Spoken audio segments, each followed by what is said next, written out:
Hey, Rabanzo here. Joshua Van Ness is my guest for this episode.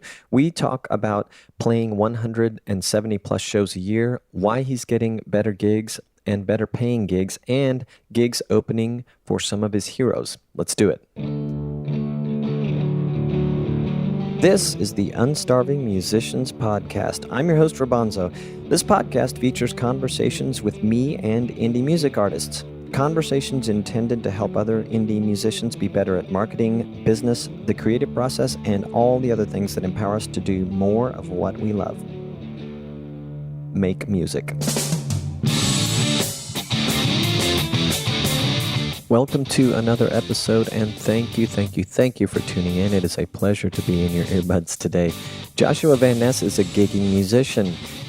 Gigging machine, that is. We have some things in common. He's a drummer. I'm a drummer. He's a singer. I'm a singer. He's working on multiple projects. I've worked in multiple projects. We opened the conversation talking about the great year he's having in 2019. It's almost over. Today's December 6th as I record this. And how getting intentional with his goals helped make this happen. Some of the great things that have happened for him this year, on top of making better money, is that he got to play opening sets for Steve Gorman, founding member of the Black Crowes, the drummer, and King's X, two of my favorite bands ever. Hey, would you like to support the Unstarving Musician podcast and the project surrounding it?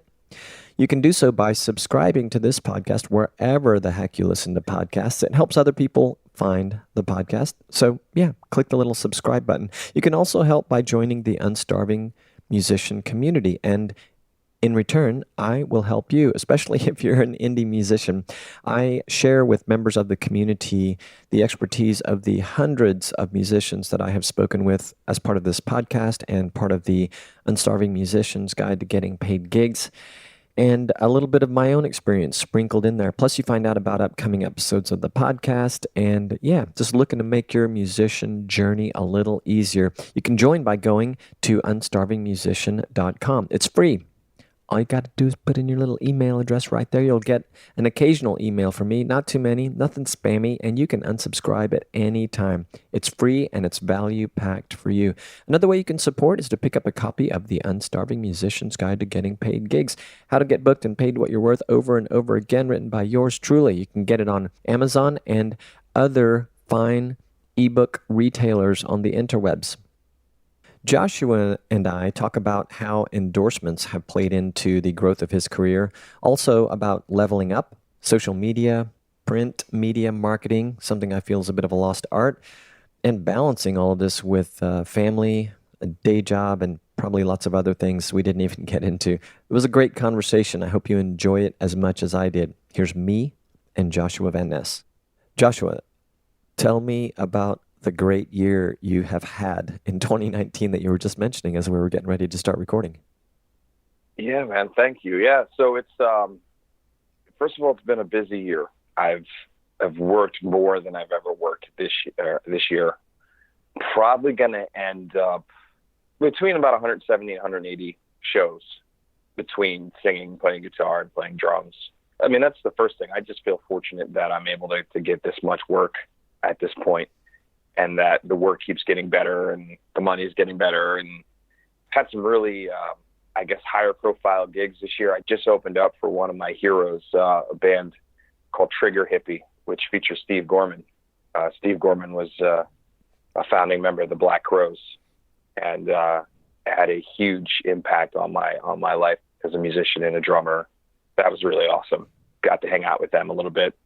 Earlier in the year, I also opened up for another one of my favorite bands. I'm wondering, actually, if you would dig them. Do you know who King's X is? I sure do, and I'll also interject that I saw you had opened for Trigger Happy. Is that Gorman's band's name? Trigger Hippie, yeah. Trigger Hippie, excuse me. I was afraid I had it wrong. That's very cool. I too am a big fan of Gorman's, and when we were still collecting CDs, I think I had every Black Crowes CD. And his drumming, that's awesome. Yeah, his drumming got more and more amazing. And I only, right before we moved from the Silicon Valley area, for the first time saw them in a small outdoor amphitheater, small-ish outdoor amphitheater, and he, of course, was playing drums. Of course, the lineup was changing over the years, but the two brothers and Gorman, and I was so impressed with us playing. And yes, King's X, I'm loosely connected to them by way of a mutual friend, and I've been a big fan. I'm not sure, I don't even remember who introduced me to them, but I love those early recordings. So tell me about King's X. Yeah, so one of the bands that I work with from time to time is a band called Lost Romance. It's almost like a Nine Inch Nails situation where, there's really a primary member of the band, Jerry Perlinsky, and he sort of has a cast of musicians that he'll pull together to round out the band. So I've been working with Jerry and Lost Romance here and there. We did quite a few things this past year, but one of the gigs that we got was again to open for King's X at a venue here in New Jersey called Starling Ballroom, which I can practically walk to, which is it's pretty cool to yeah, that's play a good gig. big gig that you can, yeah, right. I mean, not literally. It's probably about a 5-mile drive, but it's pretty cool to have a short drive and you pull into a gig and you play for, I don't know, maybe 1,200-1,300 people, however many people were there. And those people happen to be your heroes. And, you were saying that you're kind of loosely connected to King's X. They're some of the nicest people you'll ever meet. So anyway, we got to open for heroes, and it was a great packed crowd. And Lost Romance is an interesting situation for me because a lot of the music that I listen to and play is quite a bit different than Lost Romance. I come from a very soul-influenced background, rock, but a little more Black Crowes as opposed to like the punk scene, whereas Lost Romance has more of a punk influence. And it was an adjustment for me as a player. I'm typically kind of on the beat or behind the beat a little bit, and everything Lost Romance does is on the beat and a little bit ahead of the beat. So, I had a few gigs with them before that where I was hanging in there, but not quite getting the feel right. And that night we just nailed it. We just slayed it. We had a great set, and then King's X came out and they had a great set. And it's a very special experience when you get to share breathing space and a stage with people who have shaped you as a musician and as a person. So, yeah, I mean, like I said, it's really a great year. I'm sure I'm forgetting a ton of other stuff, but I'm really happy with the way things are shaped up this year. Well, I noticed that you are now able to say you're doing 170 plus shows a year, among the other things that you have going on besides being just a musician, having a family, and probably some other things I don't know about yet. But what happened this year? Can you pinpoint what happened, what you did, what came your way? Was there some luck, as I've heard expressed before, that happened that made things start shifting? Because you said, you're getting better shows, you're getting better paying gigs, and clearly you love performing. Was there anything specific or a few specific things that happened that sort of made this year better than prior? Well, I think some of it is just momentum. It's interesting. I started out as obviously a musician, and I wouldn't necessarily say that I started out as a working musician, as most of us do. You kind of tool around in bands, and, some of them maybe are pretty good and some of them aren't. I would say I became a working musician really in the last few years, 2015, 2016-ish. And as is with any business, it just kind of takes a while to get yourself established, to form a solid reputation, not only as a performer, but, from a business perspective, that you're someone who's reliable and, that you're going to take care of whoever is hiring you. You're going to take care of, essentially their customers. So I think that's part of it. But, one thing that I can really pinpoint, I can't remember if it was maybe December of last year or January of this year, but for the first time in my life, I actually sat down and wrote out goals. And this is something that I've been hearing for a long time. And, I'm very much a realist, and I don't often buy into, I don't know what you call it, fads or, just different philosophies. But I'm like, what do I have to lose? So I actually, I wrote out a bunch of goals, and it's amazing when you actually visualize these goals. There's something about writing them out that kind of makes you commit to them and creates clarity. And, I didn't hit all the goals, but I certainly hit a good portion of them. And I don't know if I've had that kind of focus at any other time in my life. And it just paid off. It paid off. Most of those things have come to fruition this year. That's, it's interesting and good to hear. How did you do anything through the course of the year to sort of check in on what you'd set out to do, to see what was actually happening, or to keep you motivated or kind of focused on those goals? Or did you just kind of reflect back at some point and go, wow, most of those things actually happened? How did it go? Probably a little bit of both. I mean, I think that's another thing, though, about writing something down, right? When it's written, when it's documented, it is there for you to check back on. As opposed to, I mean, how many things throughout the course of the day you say, oh, I should really do this, I should really do that. And then you just get busy with other responsibilities and other activities, and you never really come back to that initial thought. There's something about it actually being in black and white on a sheet of paper where it's always there to come back to, and it's a constant reminder. I don't want to come off as some sort of self-help guru. I'm not saying that writing things down is going to change your life, but, it allowed me to check in every once in a while and say, okay, how am I performing based upon, some of these things that I want to accomplish? And by the way, when I did this exercise, it wasn't just music, it was different factors in my life, different things that I have going on that I wanted to accomplish. And like I said, for the most part, I knocked out a good bunch of them. I'll give you an example. Towards the end of last year, I really started thinking about A, being able to raise my profile as a performer, and B, acquiring some gear that I was really excited about and that I really felt could help me do my job to the best of my ability. I'll give you an example as a drummer. And I'm by no stretch of the imagination a Neil Peart type of drummer. I'm a very pocket, 2 and 4 kind of drummer.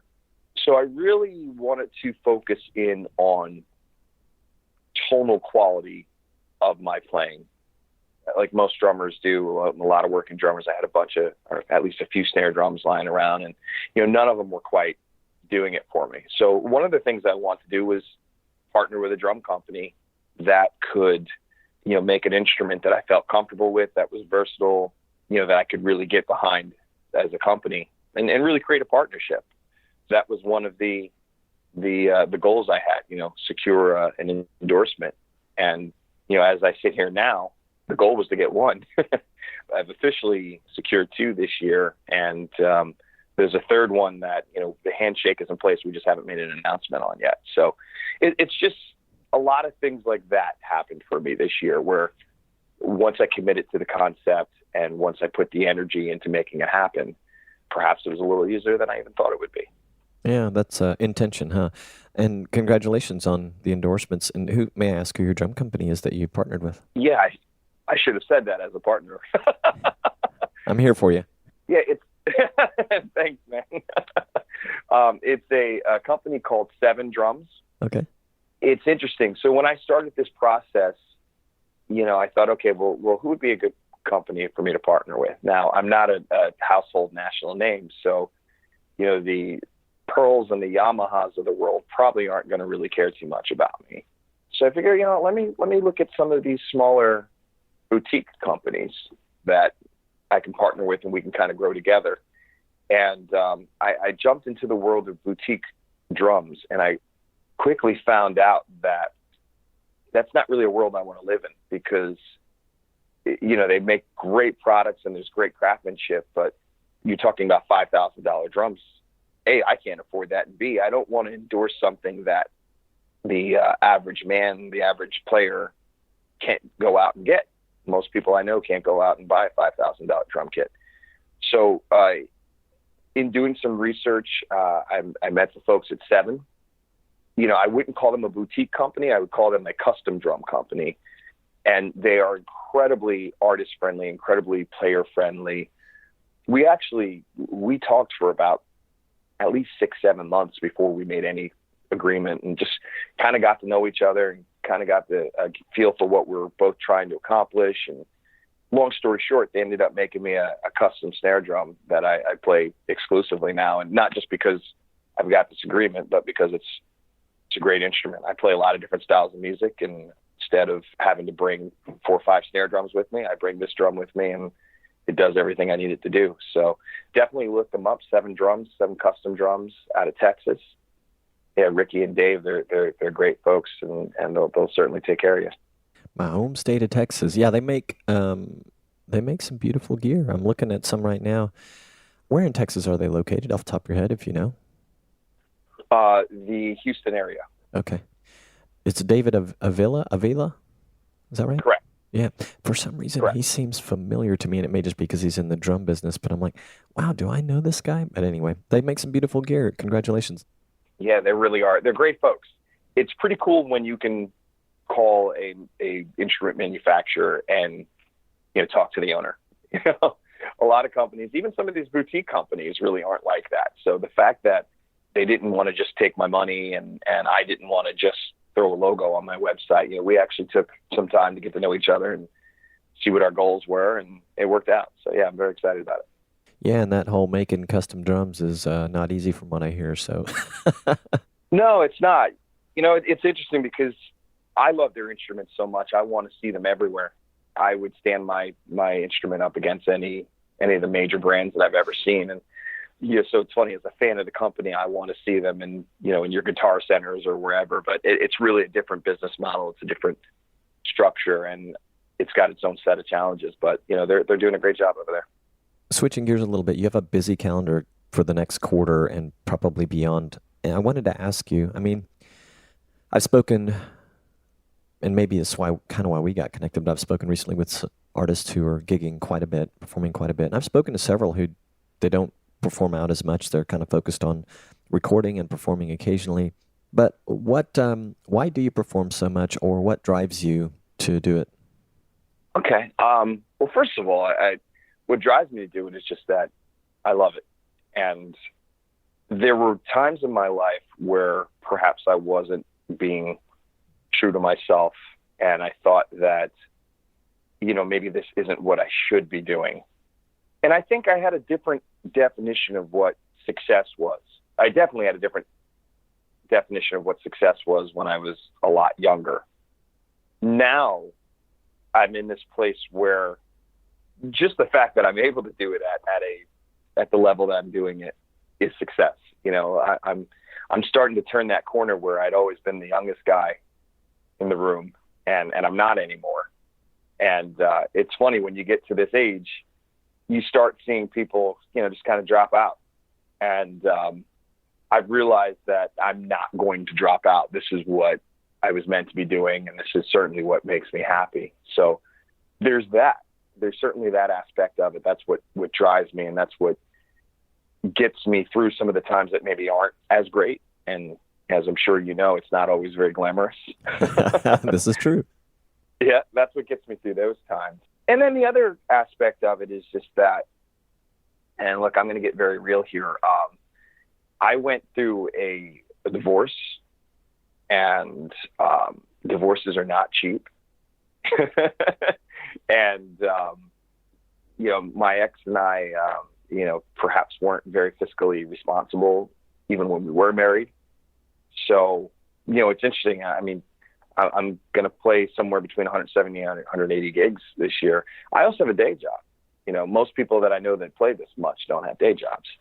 But, this has been a way for me to keep my family afloat and to keep my lights on. And I'm still pretty much living the lifestyle that I was living prior to my divorce. So, I still have my house. My daughter lives with me. I guess the long story short here is that this is my supplemental income. Like I said, I've been very fortunate. I'm getting to the point where the supplemental is starting to rival the primary. So yeah, I mean, that's really the answer. I mean, it's great. I'm very fortunate that I can play this much and that I love doing it as much as I do. And then there's a reality that I play this much because I have to. It keeps the lights on. It's very real. And then what about on the promotion front? How do you promote your shows, or how do you do it? It's a lot of social media, which I'm not a huge fan of. I think it's the most necessary evil that I've ever encountered in my lifetime. It's the quickest and most direct way to reach and cultivate a following and a fan base. So, I try to be as aggressive as I can be on social media and still have substance to my contact, to my content. I get very annoyed when I see social media feeds. I saw one just the other day. Beautiful, beautiful young woman.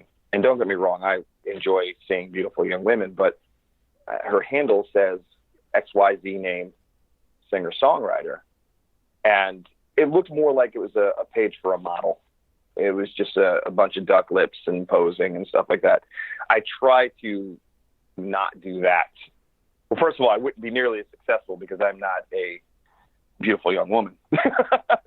People wouldn't care to see it as much as I am, as they would to see hers. But so I just try to put as much meaningful content on my social media pages as possible.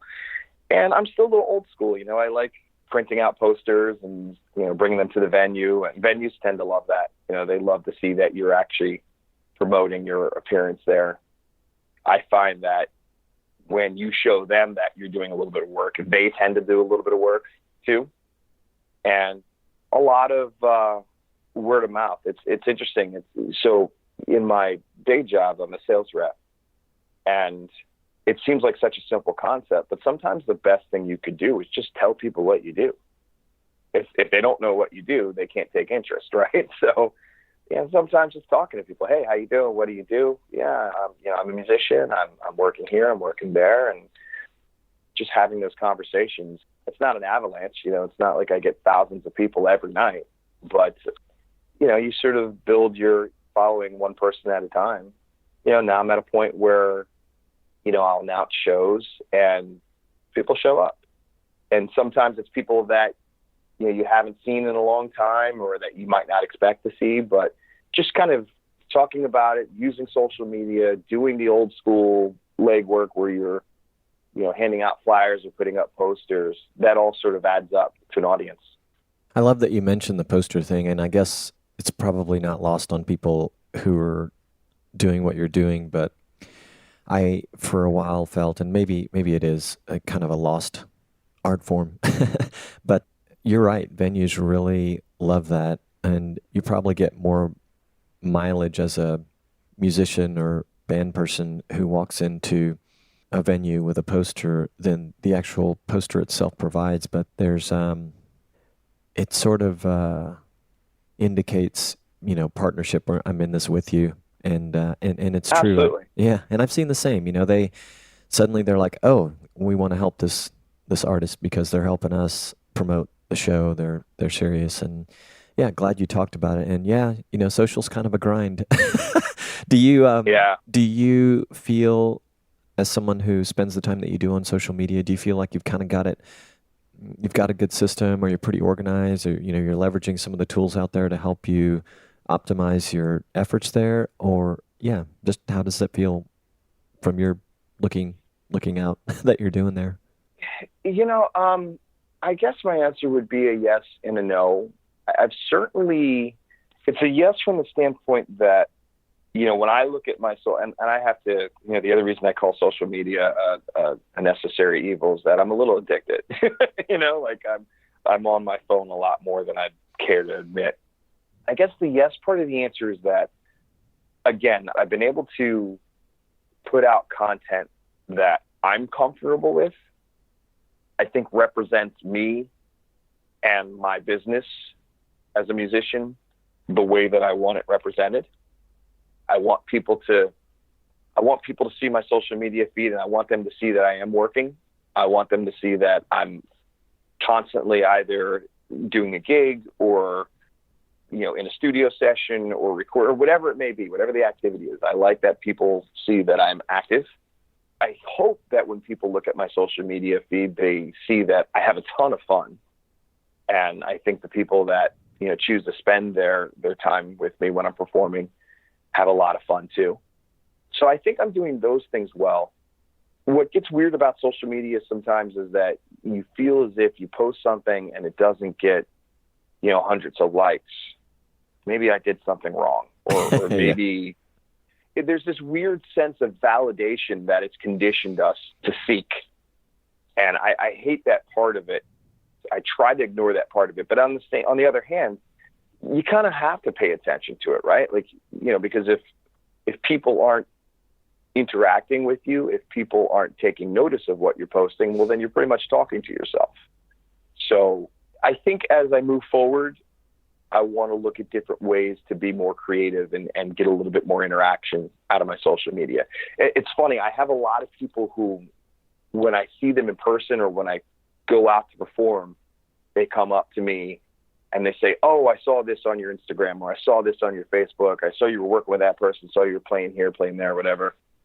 And I'm like, "Oh, wow. Honestly, I didn't think you knew because, only 20 people said they liked the post." So I think I'm kind of in that stage where I'm still trying to figure that thing out. And, listening to podcasts like yours, and there's another great podcast that I listen to called the Working Drummer Podcast. I'm kind of picking out ideas one by one as I listen to these different outlets, and hopefully that's something that'll improve as time goes on. There's a guy who, let me find his name here. He has a community called Schwilly something. His first name is Carlos Castillo. He publishes a how to build your social community on Twitter. And I think it's a really interesting read. It doesn't matter if you're into Twitter, but if Twitter's not your jam, but because the principles that he discusses, in my opinion, and I'm sure he would say the same, are very much apply to any social media efforts and probably beyond there. But he tells the story because he built his own fan base from a business/music educator perspective and musician background, working musician background to on Twitter. And so he talks about how he did it. I think it's a good read. Probably the easiest way to find him is, if you're interested in checking that out, is Schwilly Family Musicians. And Schwilly is Schwilly, and his name's Carlos Castillo. I'll post a link in the show notes, but I mention it because engagement is such a big deal, and those, I'm sure you know this, and those of you listening who maybe haven't clued into it, but the makers of all of these wonderful platforms and other things that we use online that don't appear to be social media related, it's been very carefully thought about how to, I guess, I want to say provoke, but how to get us emotional about about the interaction or lack thereof and the like buttons. And it's easy to get a little overreactive about it. So it's a good thing to talk about. And, for me, a secret has been is I don't let most of my apps on my phone, for instance, all notifications are disabled, most of them. That helps me a lot. I think probably a lot of people. That helps you not be glued to your phone, you're saying? Yeah. So in other words, it helps me check everything out on my own terms. Right. And I occasionally play around with notifications to see, do I kind of want to see that one? But I figure, and I know it's hard to do in the world of social media, but I figure that, hey, if I don't see this the minute it happens or the hour or the day it happens and respond to it, probably everything's going to be okay, and it'll be fine if I get to it the next day or 2 days later. But that helps me a lot. Sure. Yep. Yeah, absolutely. Well, look, it's all about balance. Whenever you do this and whenever you did this at a level where you're incredibly busy or it's your living or what have you, there's a million things that go into being a working musician. And, this is just one chunk of it. And, you have to balance it, and you have to nurture it, and you have to work at it. But you also have to keep it in perspective, right? As long as your overall results are where you want them to be, it's probably not broken. At the same time, as with any business, there's always areas that you can improve on. And I think social media is interesting because, well, it's certainly an area that I can improve on, but I think everyone can. It just changes constantly. There's always something new. It's important to keep it in a place that's healthy for you, I think. Yeah. And, maybe for those of us that struggle with it extra hard, I'll share some words paraphrasing of a recent guest who has a long career as a successful studio engineer based out of LA. While he was doing that, who has started a new chapter in his music journey, and that is to go out and do kind of what you're doing. He's a singer-songwriter, and he's going out and doing his own thing. He's performing. He's also moved from the LA area, but he reminded me and listeners that there is a big opportunity in today's wildly different music business, and the opportunity he's discovered is that we can, be of service to others, even as musicians.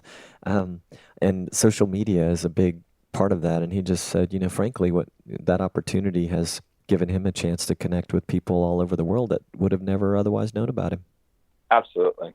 One of the things I try to do is, so for example, I have some friends in LA, a gentleman named Brandon Paul, and he's working with a good friend of mine, Lee Piadelli, great drummer. And they just released a brand new music video. And one of the things that I try to do, and I'd love to see other artists do it too, is let's promote each other on our social media. So when their videos dropped the other day, I put a post out, hey, if you're into, hard rock, they're kind of like an Alice in Chains kind of sound, check these guys out. I think it's important to maintain that sense of community, especially when you're as busy as I like to be, right? Like I don't get to go to a lot of shows. I'd love to go out and support people more often.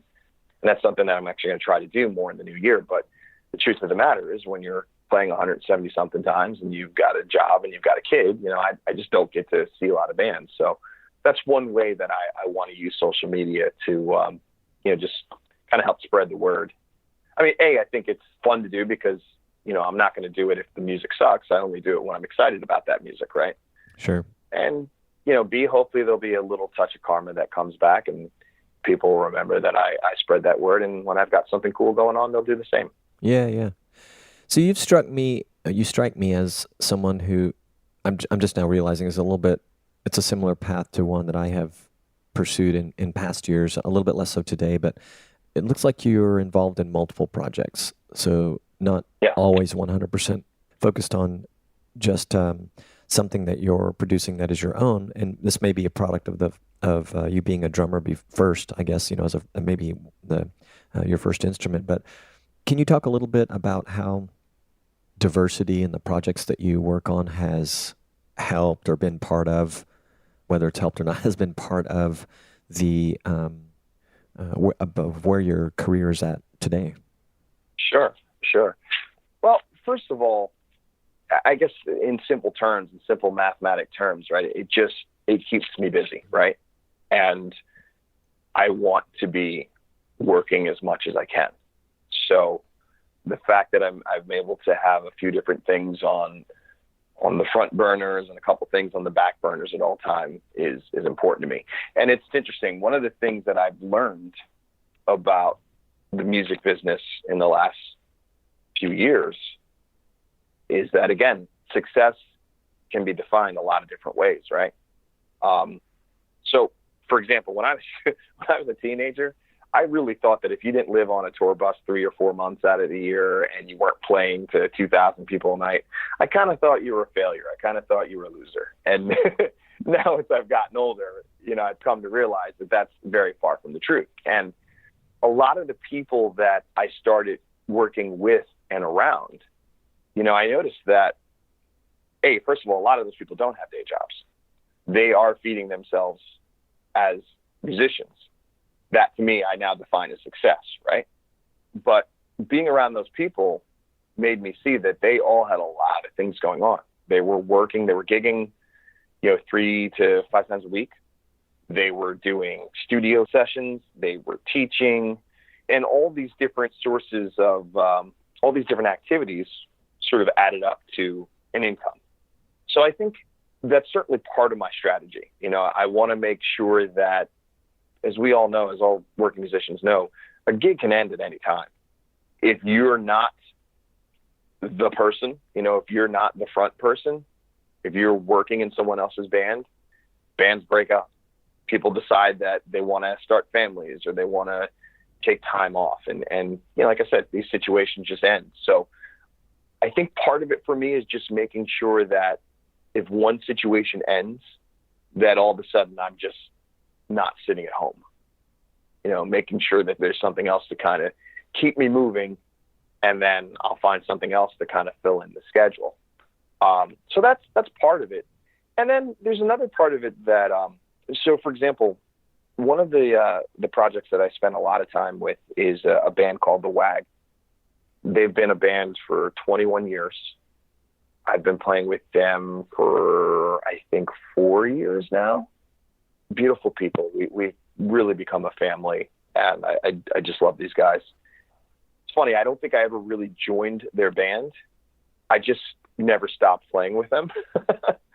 So just by the nature of being involved in that, it's kept me really busy. That's a band that probably works, I don't know if I had to guess, they're probably doing somewhere between 50 to 60 shows a year.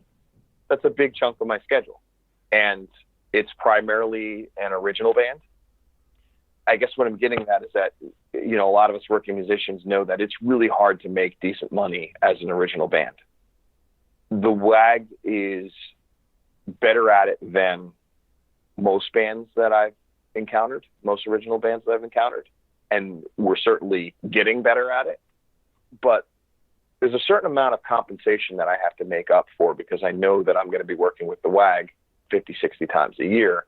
I now have to, in order for this to be, a successful business for me, I then have to sort of flank my schedule with other gigs where I can make a certain amount of money to make up for being in an original band that has multiple members, so that the money is not going to be as good as, say, a cover band gig would be. So it's a little bit of just liking to be busy and enjoying using the skills and gift that I've been given. And B, there's some necessity of there's a certain amount of money that I need to bring in every month. And this is what I'm going to have to do. This is how much I'm going to have to work to bring it in, which is an interesting balance, right? Because it's important to me that I'm not just the guy. I'm not just piano man, I do a lot of piano man type stuff where I'm in a restaurant or in a bar and, I'm singing songs that people know and they sing along. I do a lot of that and it's fun and I've gotten pretty good at it. But there's a certain part of my soul that still needs projects like the WAG and still needs projects like Lost Romance. And I've recently started playing with a young woman named Natalie Farrell, who is also an original project. I want to make sure that I've got a good balance between the better paying gigs and the gigs that are a little bit more satisfying to the soul. Boy, thanks for bringing that point up, because initially I'm thinking, I wonder how, in my head, I wonder how many musicians do that, and they're like, man, this is the best use of my time. But there are a lot of dividends to feeding the soul, as you say, or playing those gigs that do treat the soul well. By the way, the female artist that you just mentioned. Yeah. I saw her, I think, on your Instagram feed maybe, and I was listening to her stuff. She's great. I'd like to have her on the podcast. I was thinking I'm going to reach out to her, but after we're done, I'd like to talk to you about that. She sounds like she'd be really interesting. She's awesome. She's really cool. I really love her vibe. Her bandmates and I are gelling really well. Lou, her bassist, who's also her fiance. That's another thing. I find myself in a lot of situations where I'm working with couples. I don't know why that is. There's something about my personality that attracts couples for some reason. And Matt Fernicola plays guitar with her a lot too. We've just been having a really great time. It's interesting. When I was learning her tunes, I would check out a lot of her stuff on YouTube, and there's some clips of her performing live. And what really excites me is that she's played with some really great drummers from the area, really solid drummers that work a lot and that are just great players. I feel like I'm actually, I don't know how to say this without sounding like an arrogant prick. I feel like what I'm able to bring to her music is really what the music needs. I've seen her play with drummers that are very sort of rock first, kind of heavy hitting rock drummers. Mm-hmm. Which I have an element of that, like I love John Bonham and, I told you I love King's X and Jerry Gaskell and stuff like that. But, I'm able to bring a little bit more of a swing and a little bit more of an R&B approach to her music that I think is working out really well and we're really enjoying. So we just did a really cool recording session in the city and we played a few gigs together this year. We've already lined up a few for next year too. So yeah, I'll definitely, I'll introduce you to her. They're good people and I'm sure she'll have some interesting things to say. Thanks for sharing the little detail about the experience. When I can tell you, when just listening to a couple of tracks of Natalie's this morning, if I was invited to do that gig, I'd probably go in with a real rock, mentality, because I was like, oh, this is fun music. To me, I liked the kind of edgy guitar on it. So kudos to you for keeping the swing in it or putting the swing in it. I bet that is interesting, and I look forward to hearing some of the stuff that you've done with her, if it is available. Before we wrap up, I want to ask you about your own recordings. I was looking over your body of work. That's the easy stuff to find. Maybe there's other stuff that's not so easy to find, and I noticed, and maybe little to no significance about this, but I thought it would be worth asking in case there was, but I noticed the latest album, Soul Rock, right? Correct. Yeah. So in contrast to the EP that was done earlier in the year, I presume, and then like if I just take, I'm not sure if this was the last thing prior, but maybe just as an example, take the Someday Sessions album, which you did with, it looks like a collaboration thing.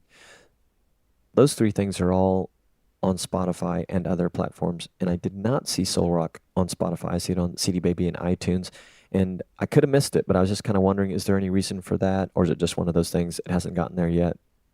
No, you missed it. It's on Spotify. Okay. It's definitely on Spotify. I can share a link with you, both privately, and if you want to, attach it to this, you can do that as well. But it's up there, and it's pretty cool. Spotify has been a pretty cool thing for me over the last few years. It's definitely helped me reach a wider audience. With this new record, I've actually had people coming to my quote-unquote Piano Man gigs, and want to see what you're about, huh? Yeah, it's pretty funny. I'm like, really? You want to hear that song? You want to hear mine? That's nice. That's always a nice thing to have happen when someone shouts a request at you and it's yours. Yeah.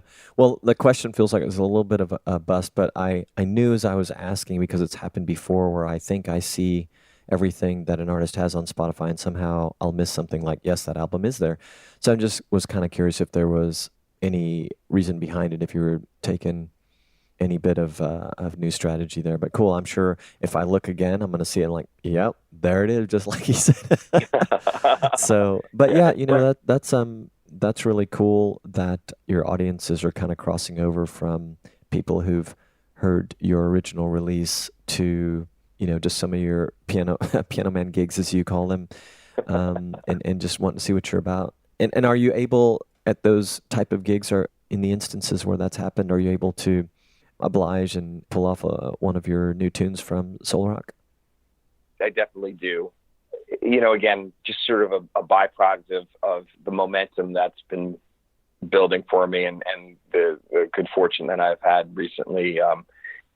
Most of the places, the vast majority of the places that I do perform at, I've been performing at repeatedly now, and I've got good relationships with them. And I'm sure that there are some places, when they hire a Piano Man type performer, would probably get pretty upset if that performer started playing songs that they've written and most people don't know. But again, I've been fortunate enough to create a rapport where something like that is, almost encouraged.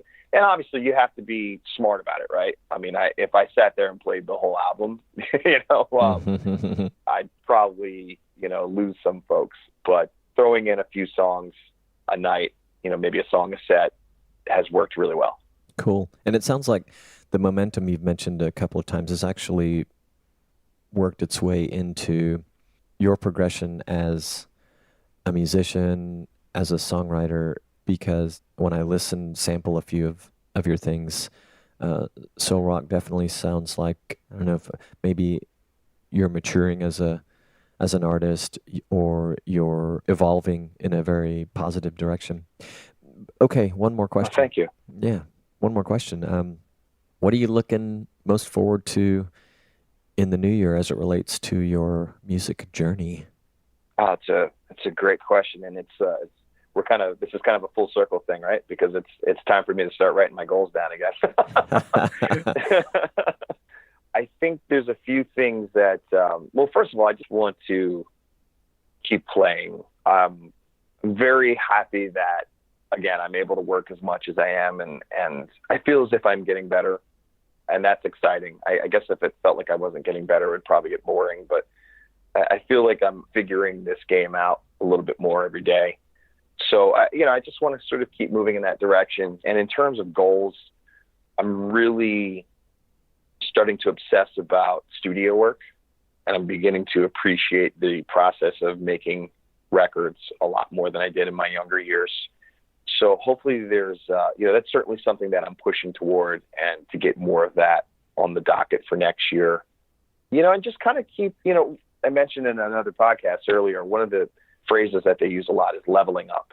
I feel like I'm sort of in a place right now where I need to sort of carefully, strategically level up and get gigs that perhaps you're appreciated a little bit more, you're paid a little bit better, the conditions are a little bit easier to work in.